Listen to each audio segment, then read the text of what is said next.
He ripped 5 women away from their families, many more narrowly escaping his grasp. In the middle of the night, he'd stalk his prey before attacking.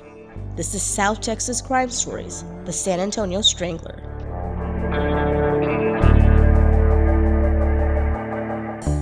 She was a very good daughter. We miss her a lot. Natalie Chavez was only 15 years old when she ran away from home. She was gone for a few months and was never reported missing by her mom or her stepdad. She tried to reach out a few times to ask if she could come home, but messages went unanswered. She's run away before. We've got a missing person report on file for her from some time ago.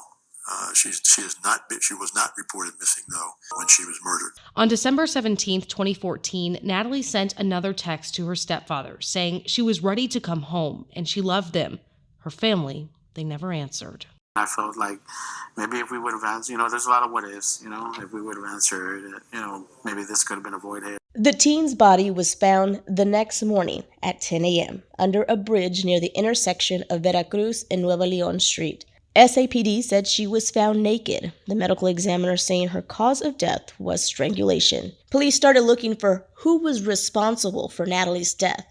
They had one big help in the case: DNA. That's what led them to then 28-year-old Johnny Joe Avalos. Avalos was arrested on April 21, 2015 on a charge of sexual assault of a child based on the DNA evidence found on the body of Chavez. Investigators also believed that he was responsible for her death, but they didn't have enough to nail down their case yet. According to the arrest affidavit, Avalos told investigators he had sex with Chavez for a, quote, predetermined amount of money, but that he wasn't aware of how old she was. Then Police Chief Anthony Trevino says Avalos was a person of interest in 2 other disturbing cases. On April 15th of 2015, Celia Lopez, age 29, was found dead in the 4400 block of South Presa. She had suffered trauma to her head and face. Just 11 days earlier, on April 4th, Genevieve Ramirez was found unconscious in a grassy alleyway in the 100 block of Avondale Avenue. According to SAPD, she was nude from the waist down and had bruising, but no obvious signs of trauma. Ramirez was hospitalized but died from her injuries 2 months later. It took 1 year and 7 months, but finally Bexar County District Attorney Nico LaHood handed down in 2 indictments alleging Avalos had killed 4 women between December 2014 to April 2015. His victims were Natalie Chavez, 15, Rosemary Perez, 28, Celia Lopez, 29, and Genevieve Ramirez, 46. The indictments say Avalos asphyxiated each victim with his hand and arm, also using plastic bags on 3 of them. It was later revealed in court Avalos' killing stretched back to October 2012. His first victim believed to be 25-year-old Vanessa Lopez. She was found in the San Antonio River in a portion of Mission Reach. Investigators believe she had been in the water for several days before she was found. Court records introduced in February 2019 explain that Avalos would stalk women, primarily sex workers, in the middle of the night on the south side after he got off of work as a dishwasher at a restaurant near downtown. He claims at least 20 other women he tried to attack got away. In court, Avalos pled guilty to the capital murder charges against him and was sentenced to life in prison without parole. He was evaluated and determined to be intellectually disabled. Because of this, prosecutors opted not to seek the death penalty against him. After the hearing, Natalie's stepfather had a chance to speak to Avalos in court. I thought it would be satisfying, but, it wasn't. It's still, nothing's going to change.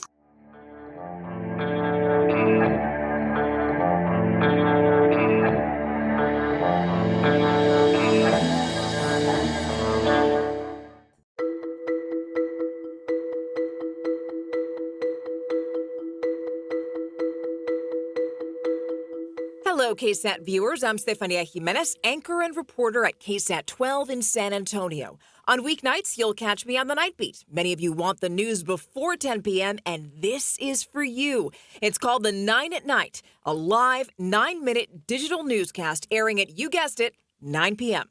Call it a bite-sized show that's tailor-made for you. You'll get the day's top stories, weather, upcoming community events, and feel-good stories. Find us on YouTube, KSAT.com, and KSAT Plus, available on Amazon Fire Stick, Apple TV, Roku, or any way you stream, and of course, via podcast. So like or subscribe wherever you get your audio. That way you'll get the alert when each episode drops. That starts later this month. Until then, head on over to KSAT.com and sign up to be a KSAT Insider. That's where you'll get the inside scoops on all of our new and exciting projects.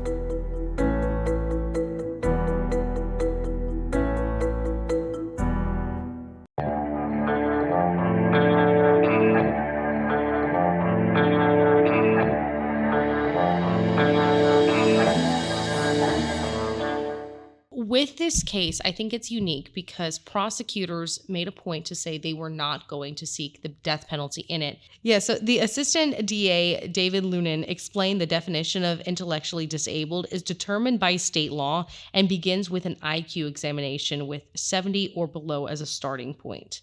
And he had said in a quote, when we look at the IQ and then combine that with what other adaptive deficits have been demonstrated, he said other considerations, including cognitive reasoning and judgment abilities, given Avalos' intellectual status to execute him, would then violate his Eighth Amendment rights that guarantee protection from cruel and unusual punishment. So that's why they didn't seek the death penalty in this case, because he was intellectually disabled. Yeah, and at that point, if they did and he got the death penalty, they would appeal and go back through the process again. So that was the best that they could get him, was that life without parole. So for this episode, Lee, you got the chance to sit down with SAPD Detective Mark Duke and Detective Leroy Carillon, who were on these cases. Yeah, it was very interesting, and they said they don't have a fan club, but I think that you and I would like to join the fan club. We'll just get it started. We'll get their faces put on t-shirts, because they were both just so intelligent, so calm whenever they were talking about how they go about looking into cases. And I was with our photographer, Joey Arredondo, and he was saying, like, he also asked the question, you guys are just both so calm, so level-headed. Have you always been like this? And they both pretty much said, well, yeah, that's what you have to do when you look into something like this. Yeah, I would expect that. And I didn't know this at the time. If you remember when we covered the Otis McCain trial, Detective Duke was the lead detective on this case, and he testified. We, of course, covered it. So some of you may remember who he is, what he looks like, but he has a lot more experience than I even knew, Lee. Yeah, this was so interesting. So Detective Duke is the only active trained criminal profiler in the state of Texas. He's trained under the FBI's Behavioral Analysis Unit, the Texas Rangers, and the Florida Department of Law Enforcement. So it was a fellowship training that he took part of, and it took 5 years to complete. So he's been with SAPD for about 27 and a half years, and he's been a homicide detective for 12 years.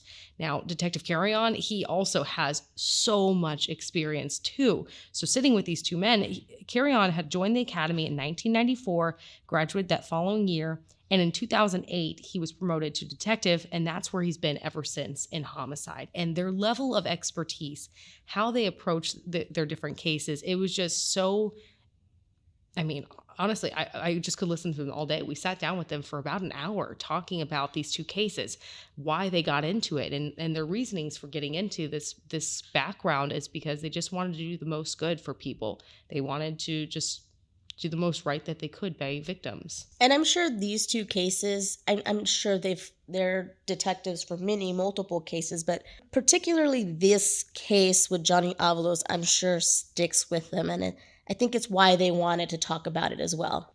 Well, exactly. And so the way that they approached each of these, Detective Duke worked on Vanessa Lopez's case, which we know now is Avalos' first murder that he claims to have done. And Detective Carillon worked on Natalie Chavez's case, and he has a relationship to this day with Natalie's parents. So let's hear what they had to say about their cases. I knew the condition of what, and the surroundings, how we found Natalie, like I just said, it was going to be difficult. I knew what we collected at the scene was going to be very important, probably to identify who did this, and we were able to make those decisions, finding evidence, and then of course the crime lab was huge in this particular case. Vanessa, her life was taken a couple of years earlier in 2012. It was We believe it was October 26th. The way we pinpointed that is she was found about 7 miles away from where he had left her. And we had a heavy rainstorm where we got about 1.5 inches of rain in a very short period of time, but it rose the level of the creek by about 5 feet. And so she washed downstream about 7 miles and was recovered in Espada Park. So we believe that was his first homicide. That's what he says, and we don't have any reason to not believe that, although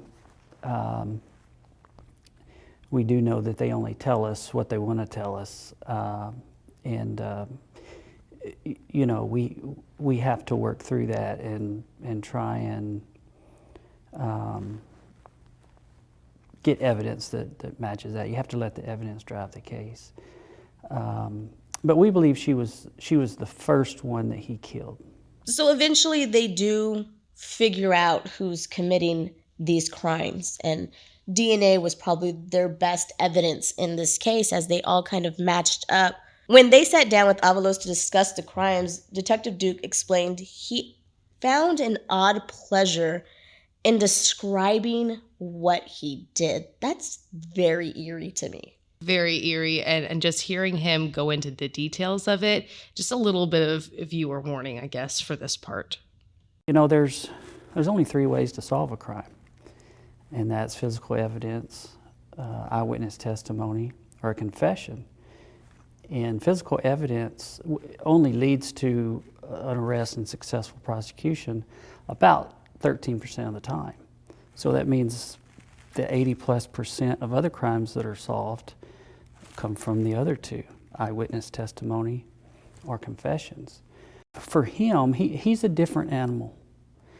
The type person he is, he enjoys reliving these events in his life. And so for him, it was pleasurable to talk about it and to tell about it. And you could even see it on his face when he was reliving it. Now, shortly after Detective Carrion had started on Natalie's case, there was another death. And I think with detectives, a lot of it is, fact-finding, but also trusting their gut instinct. And so Detective Carrion had a gut instinct when it came to this case. And that gut instinct proved to be something worthwhile. So he started collaborating with the detective on that other recent death case. And they were able to really start matching and creating those links and figure out what was happening here. There's got to be something here. There's a link. I said, let's send off what your findings are with our findings and submit it to the crime lab and see if there was a match. And there was. That kind of started, there's more victims. And I started reaching out to all the detectives in the office. I'm like, do you have a case that kind of matches a female, kind of matches the profile victim? And boom, there was. We found several others. I think that's really interesting, because I don't think a lot of people realize when a detective gets assigned a case, it's their case. And then another murder happens, it's the next one that falls in line that gets it. They kind of have an order. So for him to be like, these sound all too familiar, and kind of put that link together, I thought that was very smart of him to do, and a really good detective. It shows what kind of detective he is. Yeah, and it also just shows that, SAPD is willing to work together to figure out, okay, we think there's a bigger problem here. It's not just one and done murders. There's something happening here. So when DNA matched Johnny Avalos, both Carrion and Duke were surprised, because he was never someone that was on their radar. He was never a name that was thrown out. Carrion said he had calls and calls and calls from other parents wondering where their kids were, like international calls. And he said that broke his heart. But, Avalos' name never popped up with any of it. On the streets, he asked people, it never popped up. So it was a surprise for them. So it wasn't until they got that DNA match that they realized his match was on several of the victims. Exactly. And that was just so surprising for them. We all did. We all wanted to know, who is this person? He's out there hurting these girls and leaving them the way he did. It was violent. What motivated him to do that? You know, you're kind of thinking to yourself, who the person you're dealing with. Now, like we said before in this episode, Avalos is already serving time. He is in jail, life without parole. I want to stress that because he will never be released from prison. He will never have the chance to hurt again, a fact both Carrion and Duke are thankful for. For me to be able to put somebody in jail and for him to get convicted, the only satisfaction I really get is just I know that there's not going to be another victim, that we've done our part to hold our community, to hold our women, young women, all women, a little bit safer, knowing that he's not going to hurt them. You've got to be working for something bigger than yourself and just feel like you just have to have a strong desire to do what's right, because there's no fan club, there's no fame or fortune coming. Detective Dukes has a message for anyone who's ever thought about committing a crime as horrendous as what we saw Avalos do, and I think everyone should heed this warning. Nobody does wrong things and always gets away with it. Eventually you're going to get caught. It may not be today, it may not be next week, but it's coming. And that closes doors for you that will never open again. So think long and hard about the consequences of your decisions. Now, I want to say Johnny Avalos was probably our most recent, I will almost say modern day serial killer, because we don't see them very often. I think the only one before him that was kind of in the area was the railroad killer who killed along here in Bexar County and other places and in other states, as well as Tommy Lynn Selves that we've covered. But this is actually pretty recently. It's very recent, and I think, that's goes to show how good our detectives are with SAPD, that they were able to solve this. I mean, yeah, his first killing went back to 2012, but within months of killing Natalie, they were able to figure out who was doing this and get him off the streets. And for both detectives in this case, that was something very, very important. And, the reason we do this podcast, yes, obviously we like true crime, but we're not glorifying what someone did. We're doing this for the victims who oftentimes don't have a voice. Their families are their voices. And so I think that's also what the detectives had said. That's why they're doing their job too. They have these relationships with these families, and especially Detective Carrion has this relationship with Natalie's family. And he called her called her mom before he sat down for this interview with us, just to make sure she was okay with it. And I think that just kind of speaks to the level of relationships that these detectives form. It's not just a job, it's personal for them because they're meeting families on their worst days. Yeah, and you can't ever take that away. That's going to live with them for the rest of their lives. And it shows that they're human too. It shows that deep down they have a heart, and yes, they have to see the worst of the worst all the time, but it affects them as well. And I know you mentioned Detective Carrion, who keeps up a relationship with Natalie's family. Here's kind of what he had to say about that. We're still thinking of Natalie, and it's tough. She's a young girl. What was done to her was just horrible. Mom lost her daughter, and she was taken from her, taken from all of us. Yeah, that motivated me then. It still does now. Well, thanks so much for being with us. This is going to wrap up Season 3 for South Texas Crime Stories. Stay tuned for Season 4. We'll have 5 new cases. Until then, thanks for joining us.